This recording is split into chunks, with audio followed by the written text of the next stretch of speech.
Before I share my story with you, I want to ask you something.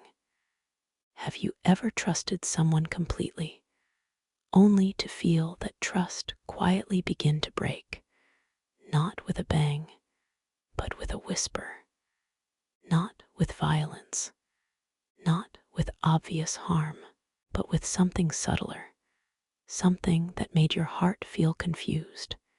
If you have, then maybe, just maybe, you'll understand why I stayed quiet for so long, and why I decided not to stay quiet anymore. My name is Lena. I'm 19. I live in a small town nestled between forests and fog in northern Maine. The kind of place where people know your name, but not your story. Our house is plain: white walls, a narrow porch, and a roof that groans when it rains. My father stocks shelves at the local grocery store, and my mother bakes muffins for the farmer's market every Saturday. We don't have much, but what we have, we hold close. There's a certain kind of quiet that lives in our home, not the lonely kind, but the gentle kind. Evenings with tea and warm bread, laughter that doesn't echo, but stays soft in the corners. Still, even in that warmth, I often felt unseen. At college, I was the quiet girl, the one who sat near the back, who smiled politely, who blended in.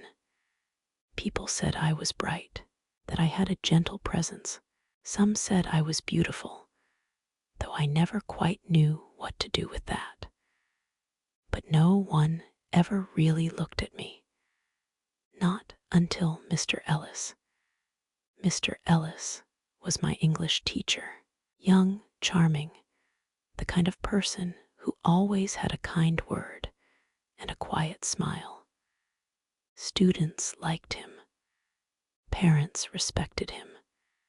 He had a calm voice that could make Shakespeare sound almost romantic. At first, I thought he treated everyone with the same kindness. I didn't think much of it, just thought he was a good teacher. But then, I started noticing the small things. How he called my name more than others. How his gaze lingered longer than it should have. How he asked me to stay after class, first to talk about my writing, then to talk about me. I told myself I was imagining it, that I was reading too much into nothing, until the day he leaned in to hand me my fallen pen, and our eyes locked for too long.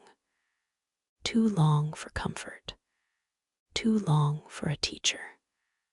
My heart raced, but not in a good way. I felt something tighten in my chest, a strange discomfort I couldn't name. Still, I said nothing, because I respected him, because my father always said, "Respect your teachers, they help you succeed," and because I didn't want to believe what my instincts were whispering. That night, as I worked on a poem for class, an unexpected email arrived. It wasn't from a classmate. It wasn't from the school.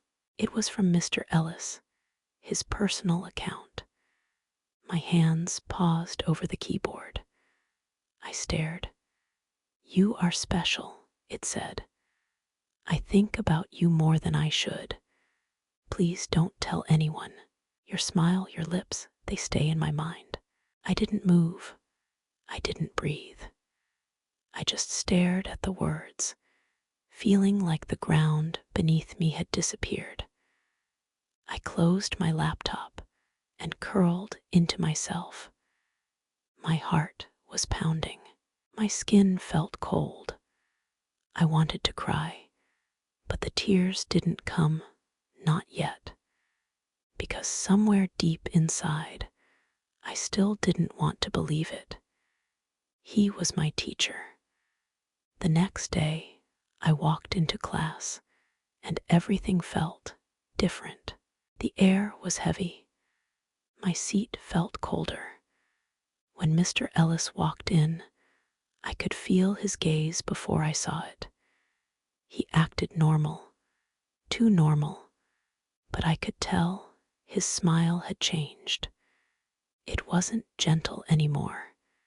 It was expectant, waiting. I didn't reply to his message. I didn't speak to him, but his eyes followed me everywhere. Each time I raised my head, he was already looking. I told myself it would pass, that if I ignored it, it would stop. But it didn't, and I started feeling afraid. A week passed. Then another message came. This time, it wasn't vague. "I know I crossed a line," he wrote, "but I had to tell you. I can't stop thinking about you. You're more beautiful than any other girl here." My hands shook. I slammed my laptop shut. This was not about poems anymore. This was not about kindness. This was manipulation, control. But I still didn't tell anyone. Not my mother, not my best friend. No one. I kept it locked inside me, a secret I didn't choose. One Saturday afternoon, I went to the little bookstore near my street. I was standing by the poetry shelf when I heard his voice. "Lena," he said. What a surprise. I turned, startled. Mr. Ellis stood there, smiling, too calm, too intentional. He offered me a chocolate bar. "Come sit in my car," he said. "I want to read you something." My chest tightened. My mind screamed no, but I felt frozen. And somehow I followed. In the car, silence wrapped around me like a noose. Then he began to read. A poem. About love, but not ordinary love. A secret kind of love. A forbidden kind. And then he looked at me. "Lena," he whispered, "I love you." My heart dropped. I couldn't breathe. My hands trembled. Something inside me shattered. I opened the door and bolted. I ran. I didn't look back. I didn't know where I was going. I just knew I had to get away.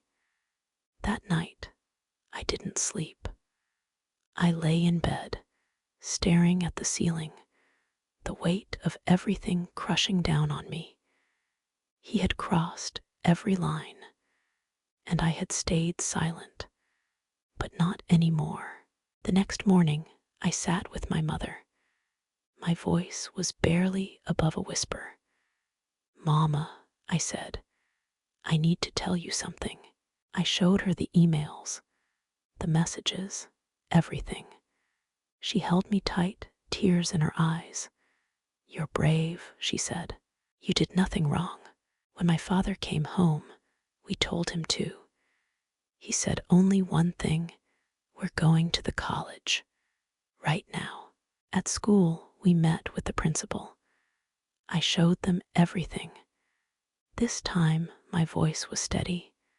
I didn't shake. I didn't hide. And they believed me. That same week, a disciplinary hearing was held. Mr. Ellis was there, silent, ashamed, pale. The principal slammed a paper on the table. "You don't belong here," he said. "You are fired. Right now. And you will be reported." The room was silent. Some teachers cried. Others whispered in shock. But me, I stood tall. Because for the first time, I wasn't the quiet girl at the back of the room. I was the girl who spoke up. Word spread quickly. Some students stared. Others came up to me, not with gossip, but with gratitude. One girl whispered, "You gave me courage." That night I cried again, but this time it wasn't fear. It was relief. It was release. Now I still write poetry, but my poems are different. They're not soft and hidden anymore. They're bold. They speak of truth. They say the things I once thought I had to bury. If someone ever makes you feel special, but also scared, that is not love. Love does not whisper in secret and make you feel small. Love does not cross lines in the dark and ask you to stay quiet. Love holds you safely in light. If someone makes you uncomfortable, even if they are respected, even if they are admired, speak up. Your voice is not a burden. It is your power. I know it's hard.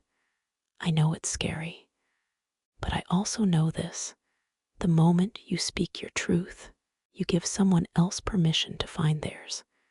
And that is how we